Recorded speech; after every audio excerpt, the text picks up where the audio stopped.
दोस्तों, लोग कहते हैं कि भगवान कृष्ण कहते हैं,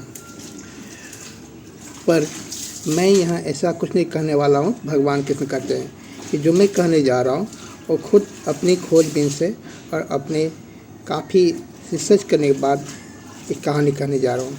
आप लोगों ने महाभारत देखा होगा, सुना भी होगा। महाभारत क्यों संभव हुआ, किस तरह उसकी रचना हुई, उसकी जड़ क्या है, उसके बारे में बताने जा रहा हूँ। इनकी जगह रानी सत्यवती से स्टार्ट करता हूँ। रानी सत्यवती मछुआरे दासारज के पुत्री थी। जन्म के समय इनका नाम मत्स्यगंधा था, क्योंकि इनके शरीर से मछली की गंध आती थी।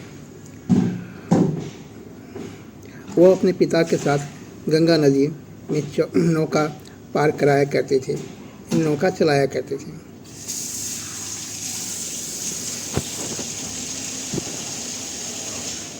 एक दिन गंगा नदी में अपने पिता के साथ गंगा पार करा रही थी, तभी महान ऋषि पराशर वहाँ आए और पराशर ने सत्यवती को देखकर उनसे संबंध बनाने की इच्छा व्यक्त की। सत्यवती घबरा गई। फिर ऋषि ने कहा, इसमें तुम्हें कोई दोष नहीं लगेगा, तुम्हारी कौमारी अवस्था बनी रहेगी, तुम्हारे शरीर से हमेशा सुगंध निकला करेगी। इसी कारण से वह बाद में योजने गंधा, दूर तक सुगंध जाने वाले योजने गंधा कहलाने लगी। उसी से महर्षि वेद व्यास का जन्म हुआ, जिन्होंने आगे चलकर महाभारत की रचना की। राजा शांतनु यानी भीष्म के पिता एक बार शिकार के दौरान सत्यवती से मिले। उनकी सुंदरता और सुगंध से प्रभावित होकर उन्होंने सत्यवती से विवाह की प्रस्ताव रखा, पर सत्यवती के पिता ने एक शर्त रखी कि सत्यवती का पुत्र ही हस्तिनापुर का उत्तराधिकारी बनेगा।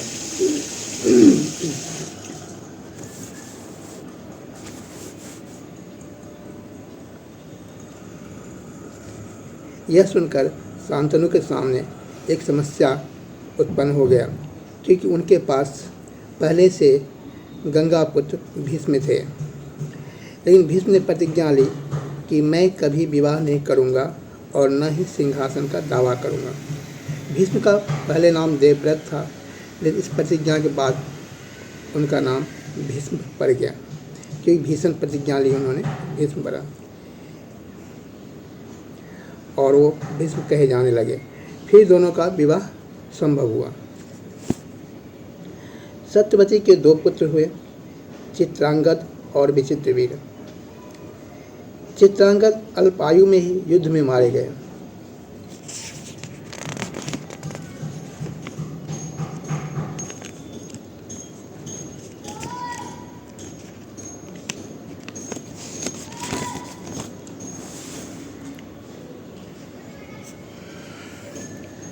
विचित्रवीर जो हस्तिनापुर के राजा बने, लेकिन कम उम्र में ही बिना संतान के निधन हो गया उनका। फिर सिंहासन पर संकट आ गया, क्योंकि कोई उत्तराधिकारी नहीं था। तब सत्यवती ने अपने पहले पुत्र वेद व्यास को बुलाया और व्यास ने नियोग प्रथा के अनुसार विचित्रवीर की दोनों विधवाओं अंबिका और अम्बालिका से संतान उत्पन्न की। अंबिका और अम्बालिका इसको भीष्म ने ही अपहरण करके लाए थे, क्योंकि इनको आमंत्रण नहीं दिया गया था, उसमें विवाह में इनका आमंत्रण नहीं हुआ था। तो फिर दोनों को अपहरण करके लाए और फिर इन दोनों की शादी अंबिका और अम्बालिका का शादी विचित्रवीर से करवा दिया था। अंबिका से धृतराष्ट्र और अम्बालिका से पांडु, जो पीत वर्ण और कमजोर शरीर वाले थे, और दासी से विदुर, जो धर्म ज्ञानी और अत्यंत बुद्धिमान बुद्धिमान थे, ये तीनों उत्पन्न हुए।